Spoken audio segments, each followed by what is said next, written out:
Hello, welcome to Simply Skiing. Today we're going to be learning how to do a blind 270 off of a feature. First feature I would recommend is trying blind 270s on the box. You want to line yourself up so you're on the edge of the box, approach the jump confidently, pushing your shins into the tongues of your boots, then pop 90 degrees on, turning your head and your shoulders to 90 degrees, following through with your hips so that they land parallel to the box. Once you've landed on the box, you want to start to move your foot so that you can pedal to do the blind 270 out. Be patient and wait till the end of the rail.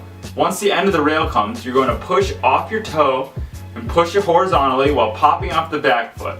Both your feet are popping, but your front foot pushes more horizontally to set your rotation. Turn your head and your shoulders to look down the hill at the full 270 rotation. Your hips are going to follow through so that your whole body can land at 270.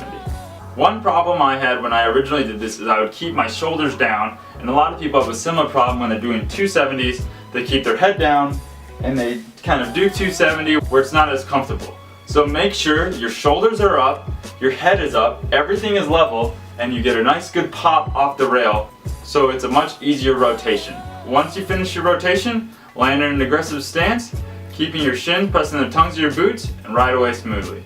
After you've maxed it on the box, move to a less consequence rail or a tube that you can practice it on to learn sliding it that way. Crouch down and pop, pushing your shins into the tongues of your boots, and pop sideways into the rail. Pop so your hips and your shoulders are directly over top of the rail so that you can be balanced effectively. If your shoulders are hunched over, most likely you're going to fall off the outside of the rail. If they're leaning back and you're not fully committed into the rail, you're going to fall off on the inside. So make sure that you're fully straight up and your shoulders are above your hips, which are above the rail. Once you've landed on the rail, keep a nice aggressive stance, keeping your weight down the hill, leaning more on the front foot. Then you're going to start to pedal, rotating your front ankle downwards and bending your knee, pushing your toe towards the ground. This will help initiate your rotation on the feature. Be patient and wait to the end of the rail to do this, and then once you get to the end of the rail, crouch down, pop up, and like I was saying on the box, you want to make sure your shoulders are up and your head is up so that when you do the 270, it's the easiest way around. Don't look down at the ground to try to do 270 or down at the rail, and don't keep your shoulders down. Keep them nice and big and keep your head up. After this, you're going to want to move to a more higher consequence rail. So jump sideways in just as you did on the jump before, but sometimes you're going to have to be a little more patient with it so that your tips don't catch. So turn your head and your shoulders 90 degrees, but stall your hips a little bit so that your tips can clear the rail when you get on. Once you land on the rail in an aggressive stance, be patient and wait for the end, and then you're going to start to pedal.